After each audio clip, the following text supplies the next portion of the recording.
कल हमने किया था role of individuals in the improvement of environment. आज नया कंसेप्ट आपको देंगे, that is what are the causes of accidents in sports.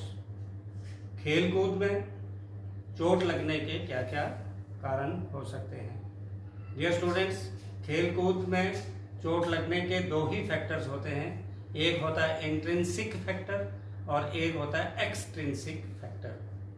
Intrinsic factors का मतलब हो गया इंटरनल फैक्टर्स, अंदरूनी फैक्टर्स, आंतरिक फैक्टर्स, और एक्सट्रिंसिक फैक्टर्स हो गया बैरूनी बाहर वाले फैक्टर्स। जो इंट्रिंसिक फैक्टर्स हैं means which are related with our body, that is age, छोटी एज है, बच्चा है, ओल्ड एज है तो चोट लगने के ज़्यादा चांसेस हो सकते हैं, लेकिन ये इंट्रिंसिक फैक्टर है। सेक्स, मेल है या फीमेल है, मीन्स यहाँ सेक्स का मतलब है जेंडर क्या है उसका, मेल है या फीमेल है। नॉर्मली बायोलॉजिकली भी देखेंगे तो फीमेल की बॉडी जो है वो थोड़ी सी सेंसिटिव या डेलिकेट मानी जाती है, तो उसको भी चोट लगने के चांसेस ज़्यादा हो सकते हैं। फिर बॉडी का साइज कैसा है उस पर भी डिपेंड करता है। और फिर हिस्ट्री ऑफ प्रीवियस इंजरी, क्या पीछे उस खिलाड़ी को कभी चोट लगी थी, उसको भी ज़्यादा चोट लगने के चांसेस हो सकते हैं। या उसकी फिटनेस कैसी है, आप देखते हैं क्रिकेट में या बहुत से गेम्स में जब डॉक्टर्स उसको फिटनेस सर्टिफिकेट नहीं देते हैं तो आप देखते हैं कई बार शिखर धवन बाहर हो जाता है, कई बार दूसरा खिलाड़ी बाहर हो जाता है, कहते हैं जी उसके कंधे में चोट थी, कहते हैं जी उसके लेग में चोट थी, तो इसका मतलब है उसकी फिटनेस नहीं थी।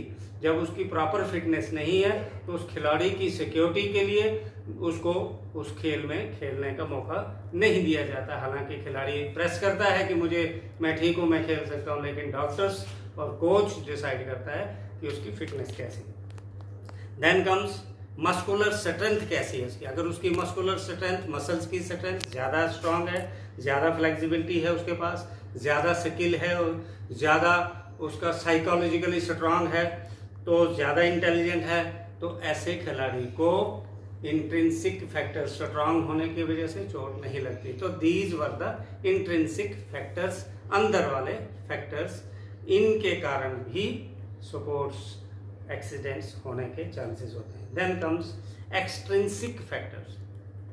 स्टूडेंट्स, मैं फिर रिपीट करूंगा कि स्पोर्ट्स में एक्सीडेंट्स के दो ही फैक्टर्स हैं, एक है इंट्रिंसिक फैक्टर्स, एक है एक्सट्रिंसिक फैक्टर। इंट्रिंसिक फैक्टर्स में बता दिया आपको, which are directly related with our body, just like age, injury, just like fitness, muscular strength, skill, psychological status, intelligence, previous injury etcetera. अब है एक्सट्रिंसिक फैक्टर्स। एक्सट्रिंसिक फैक्टर में आ गया बाहर वाले फैक्टर्स, जैसे स्पोर्ट्स इक्विपमेंट्स हमारे कैसे हैं।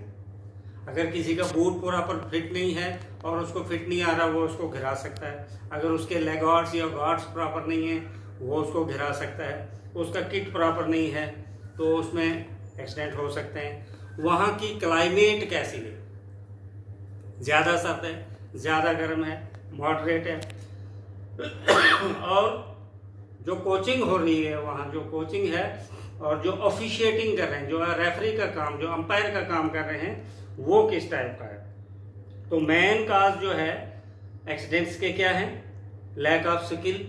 जब किसी खिलाड़ी में स्किल नहीं है, टेक्निक नहीं है और रफ प्ले खेल रहा है, मतलब वो फेयर प्ले नहीं खेल रहा है, फालतू थक रहा, अनड्यू फैटिग हो रही है, इक्विपमेंट्स प्रॉपर इस्तेमाल नहीं कर रहा है, दूसरे खिलाड़ी के साथ कोलाइड कर रहा है, कोलिजन हो रहा है, और लटरमस्त रहता है खेल के दौरान के, मतलब लटरमस्त रहता है, और खेलने से पहले उसने प्रॉपर वार्म अप नहीं किया था या खेल के बाद बॉडी को कूल डाउन नहीं किया था प्रॉपर, तब भी चोट लगने के ज़्यादा चांसेस होते हैं। और अगर उसकी फिजिकल कंडीशन कमज़ोर है तब भी उसको चोट लगने के ज़्यादा चांसेस होते हैं।